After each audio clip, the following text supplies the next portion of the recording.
You know how it is usually Rufai that is always on fire?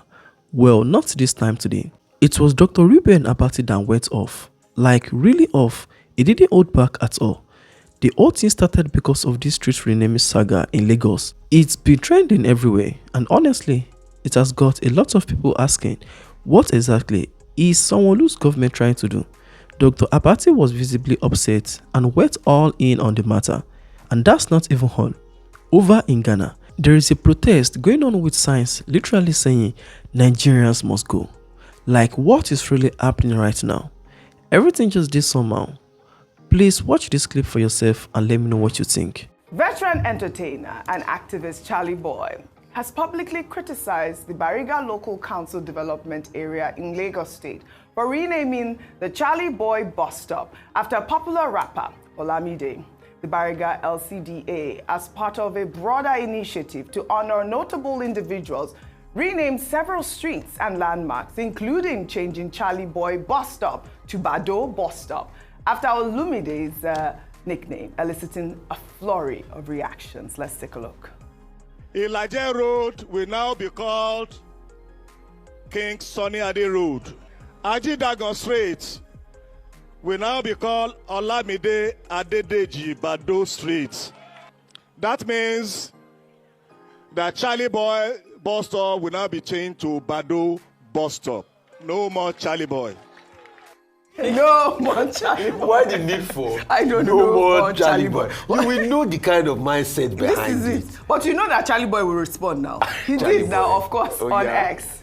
Charlie Boy, in a post on X, stated that renaming the bus stop was a deliberate attempt to erase his decades of activism and social defiance. He stated that the bus stop earned its name organically from the people due to his consistent fight for them, not through political patronage. He also emphasized that while physical signs can be changed, his legacy, which he says is carved into the history of Nigeria and etched into the minds of those who still dare to question authority, cannot be erased. Of course, the renaming of the streets and landmarks in Lagos has sparked mixed reactions, including from activist Omoyele Sowore, who described it as a politically and ethnically motivated vendetta by the APC government. Sowore characterized the renaming of the Charlie Boy bus stop as cynical and spiteful, describing it as an attempt to rewrite history and silent dissent while discrediting opposing voices. The activist made these comments in a social media post, adding that the actions were vindictive, haphazard, and laced with ethnic undertones aimed at targeting specific ethnic groups, punishing political opponents, and erasing legacy.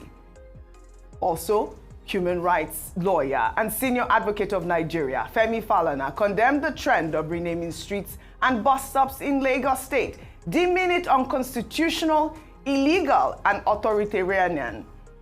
Falana emphasized that the power to name roads, streets, and houses lies exclusively with local government councils, as stipulated in the fourth schedule of the 1999 Constitution.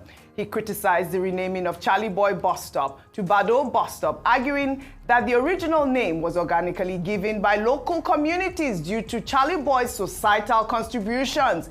Renaming it without community consultation, he stated, was disrespectful and, of course, like he highlighted, authoritarian. Go ahead, Rufi on fire. Yes, so I have a lot to say because I had to do some digging. At first, and you see, that's why I keep saying we should not divide this country. This country is beautiful and blessed. Why was it that it was after the skirmishes that happened after the political season in the last elections in Lagos, all of this started? Because it's not only in this Bariga area. There was another one too in another local government in Lagos that a lot of names were changed. Secondly, I dug deep, Oji. That place used to be called Second Pedro. There was no official naming that made the place Charlie Boy in the first place. So you removing a name that was not official shows spite. There was no official naming. How did that place come about? I dug deep. I even called Charlie Boy in this matter. And by the way, he's done another skit where he responded to them. Maybe you play that skit. And he said, because I wanted to get all the empirical facts, He said he moves there in 1989, just before his prominent 1990 album dropped. Yeah. But he did a lot for the people there. He said on his last count, because he used to do endorsement for motorcycle companies and the likes, he said they had given over 2,500 motorcycles to Okada riders and people around there as a form of empowerment. He said there were many people that they pay their school fees there. In fact, he said that some people even opted to change their name to Oputa. Many scholarship schemes, and he helped the area. He was a tenant in that area. He didn't own a house there. Although on the flip side, some people have now started bringing another allegation that he didn't pay rent when he was there and all of that. But he said he did all of this because of the joy and passion. He said how he put Bagada on the map. You know, he had one of the most watched shows on Nigerian television. A lot of people don't know that Charlie Boy is one of the godfather of Nigerian TV. His Charlie Boy show on TV was highly revered in the 90s. And it was syndicated all over the country. Many TV stations. And he would do his candid camera on the streets around Bagada. So it is sad that this is happening at this point in time. We are supposed to be uniting people. Yes, this is it. Not dividing them. In fact, even Dr. Bani SAN made a very strong point around this, that we cannot go on this way. Falana had made this strong point.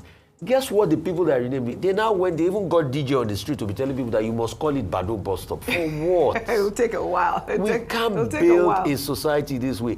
Give Charlie Boy his flowers. You see, he might be somebody that is at a side that you don't like today, does not mean that you should erase his legacy. No more Charlie Boy, that's what he said. Well, Dr. Abati, Falana also highlighted the contradiction of Lagos State retaining colonial-era street names associated with oppression while replacing names honoring positive Nigerian contributors. He called for an end to arbitrary renamings, urging local government legislative arms to institutionalize public hearings and legal processes for such decisions. I mean, talking about the fact that we still have pre-colonial era names on our streets, and they're worried about renaming Charlie Boy bus stop. Okay, let me first talk about some of those historical roads. There are some routes on the island that are named after, colonial figures. Correct. Now, over time, the Lagos State local government areas, they've changed most of those names. But the lesson from it is that some of those roads, there's still, some people are used to the old names, they have refused to switch. I think one example will be Kingsway Road. There are people who still call it Kingsway Road. They have refused to accept that it's now Rewane Road, Alfred Rewane Road. So that's why, the community's memory is important. And the thing about naming is that generally in Africa, there's something called naming and naming systems. We give names for a purpose. And so when you change names, you wipe out history. You wipe out part of the people's memory process, or what we call remembering process, in the literature. That's number one. And Mr. Falana says, well, the community should have been consulted. So even if we change the names, the people will remember. The third point that Mr. Falana made is about the constitutionality of it. In 2002, this was an issue. When the Lagos State government, under the leadership of the present president, Asiwaju Bola Ahmed Tinubu, decided to create 30 SCDAs, or is it 37? 37 SCDAs. And, excuse me. Sorry. And the matter went all the way to the Supreme Court. And the Supreme Court ruled that, okay, states can create SCDAs, but what is recognized for Lagos in the Constitution is 20 local governments. Yes. You can collect money for your 20 local councils and go and share whatever you call the additional thing, but you will not take more than what is in the Constitution. Yes. And that has been the situation. They have these SCDAs. And Falana SAN's point is that the local governments in Nigeria are listed, they are recognized in the first schedule of the Constitution. And those local governments, they are 774. Those additional LCDAs in Lagos, they are not listed. And to that extent, he says it is not constitutional. Now, the other issue here is that is the point made by Monday Ubani SAN and also by Showore, that Lagos is not meant for Yoruba people alone. Lagos is not meant for one ethnic group or one religious group. And he was alleging that there is an ethnic undertone. All these new streets that they have brought, nice, Sonny Ade, Bado, everybody on that list that they have given names is a Yoruba person. Then they removed Charlie Boy that the people themselves named in honor of Charlie Boy, in recognition of his popularity as a force of resistance, defending the interests of the Oipoloi. And then they removed that and said, oh, no more Charlie Boy. The man said so twice. His name is Kolade David. Now, this Kolade David is the outgoing SCDA chairman in Bariga. Yes. Now, what he has done, I think he should be ashamed of himself. And I say that advisedly. He's not going to be remembered for the roles that he provided for the people, for local government things that he provided for the people, for his contribution to the Bariga community. He is going to be remembered for his last act, last whimper effort, renaming streets. I don't think that should be a legacy. Yeah. I don't think that is a legacy that he should be proud of. This is it. Because indeed, we will advise the man who is the newly elected chairman of that SCDA that, well, he may consult with the people and consider reversing what this Mr. David has done at the last minute. He was there all this while. He was expected to do more important things. His legacy is renaming of streets. And do you know that they got painters? They started changing the name of Charlie Boy.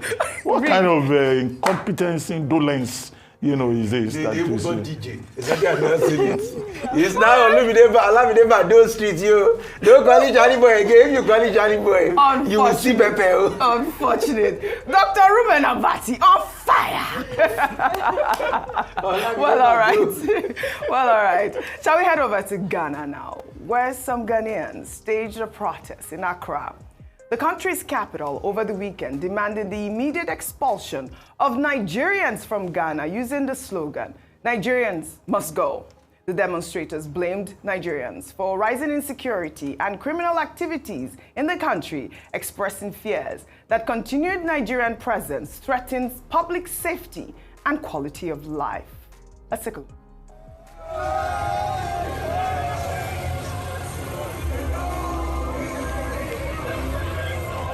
We love our small Ghana. We don't need you, Nigerian people. You are wicked. Go, go, go. We don't need you. Nigeria must go, go. We are begging you guys. There is a lot going on in Ghana. We've kept quiet for so long, and it is time we have a review. This was quite strange to watch Vimbai. The protesters also questioned, heavy Nigerian presence in Ghana despite ECOWAS agreements and called for urgent action to restore safety. The protest followed earlier calls for a Nigeria Must Go demonstration in Ghana planned for July 19th. However, the protest had been cancelled due to a lack of police support. There was also controversy surrounding the installation of Eze Chukwudi Ihenetu as the Eze Ndi Igbo Ghana, meaning the king of Igbo people in Ghana, which sparked intense public debate across Ghana. The controversy intensified when images and videos of Eze Ihenetu's lavish palace in Accra, adorned with regal emblems, circulated online. This development raised questions about sovereignty, cultural identity, and boundaries of foreign community leadership within the country. In response to the uproar, the Southeast Council of Traditional Rulers reportedly moved to abolish the use of Eze Ndi Igbo title by Igbo leaders residing outside Igbo land. In a communique, the council introduced Onyendu Ndi Igbo, meaning leader of Igbos, as the new official title for Igbo leaders in foreign lands or outside Nigeria. Vimbai, a quick comment on this. Okay, I'll do my best. When I saw this, it obviously reminded me of what happens incessantly in South Africa. Initially, we called it xenophobia, which is a traditional term that we have for when people are, when people segregate against another, not necessarily race, but people from a different place. It later evolved to Afrophobia, which is when Africans are have segregational behavior towards other Africans. And that's what we see happening here in Ghana. The Afrophobia is around activities, illegal activities that they feel are perpetuated by Nigerians in their communities, which is exactly the same case that happened in South Africa. South Africans would say that the Nigerians in South Africa are illegal, they're responsible for drug trafficking, they're responsible for human trafficking, prostitution, you name it. But you know what the irony of this is that when you look at South Africa now, over the past 2 weeks, the headlines have been awash with the fact that the Minister of Police has been relieved of his duties. They've basically discovered a huge drug cartel within the police force, senior rank of the police force, and within the Ministry of Police as well. What does this show you? It goes to show you that, yes, there's illegal activity. Yes, there are some bad eggs. However, to attribute all of the illegal activity to one nationality in a country is wrong. And now you see this happening next door in Ghana, and the difference between Ghanaians and Nigerians is very minimal. They're closer in likeness than you would say Nigeria and South Africa, for example. And of course, Nigerians must go is an echo of that chant from 1983 under President Shagari. However, that was different because it was a mass deportation of illegal immigrants. This one is I'm calling it Afrophobia because these are people that they have neither identified as illegal or convicted as criminals, who they are saying that it must be Nigerians. If there's ill in our society, it must be Nigerians, which is very wrong. I think it's very important for us to condemn Afrophobia in its deepest sense, because as Africans, if we cannot create room for each other under these imaginary borders that the white man came and created for us, then where are we going? Because truly, these are imaginary borders. Well they came on a ship. We only have a minute, 30 seconds Okay, each, 30 please. seconds. Real quickly, see. Nigeria must go. Where? To where are we going? We're not going anywhere. We're going to be there with you in your country in Ghana. Nigerians have been settling in Ghana way back the 20s and the 30s. In fact, one of the biggest markets in Ghana is named Mokola, after a lot of Nigerians that went out there. All of this started as a political gimmick in the 60s when Kofi Bosia had this Ordinance Act to remove illegal migrants. A lot of Nigerians were removed. In 83, Nigerians still had a lot of problem with the economy. We blame illegal migrants. So we pushed Ghanaians out. But does this settle the matter? No. Ralph Waldo Emerson said what lies before us and what lies behind us are tiny matters compared to what lies within us. A lot lies within us, Nigerians and Ghana. Where are we going to push ourselves? Famous Ghanaian journalist Komla Dumo lived and grew up in Nigeria at some point. The current Nigerian president, Ghanaian president, lives around Kwara State in Nigeria. All right. The same too can be said for many Nigerians out there in Ghana. What we should do is, how can we collectively fight the perpetrators of evil and the vice and solve it? That's the question. And this matter that they're escalating, in fact, the AZ has come out to say that he means nothing of such. What they just did was they went to whip up sentiment from an old interview of something that never existed. Right. And he has clarified that. So we cannot allow this. Nigerians are not going anywhere. We must come together and make our country work. Nigeria is also adding to the economy of Ghana, just like some Ghanaians are adding to the economy of Nigeria. All right. Our common enemy is the West that has destroyed all of us, that have drawn artificial borders. We're not going anywhere. All right, we have to take our good History news has a report. way of repeating itself, first as a tragedy, subsequently as a farce. But in this particular case, we can just play safe and say history just has a way of repeating itself. In 1954, the Ghanaians expelled Nigerians from Ghana. They did so again in 1959. In 1959, Togo expelled people from Cote d'Ivoire and Dahomey from Togo. That culture of intolerance among people we know as West Africans. In 1975, ECOWAS was established, was founded.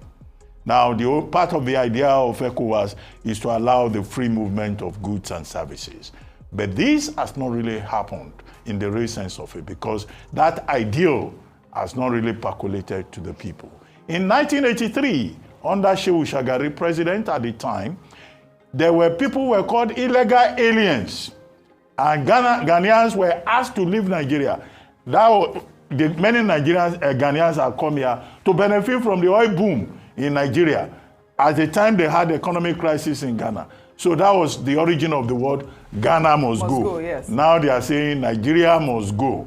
So there's still a lot to be done in terms of integration and togetherness, and to realize the dreams of the founding father of ECOWAS. Well said, Dr. Abati. At this point, you just have to ask, are we really focusing on the right things as a country? From renaming streets to international embarrassment.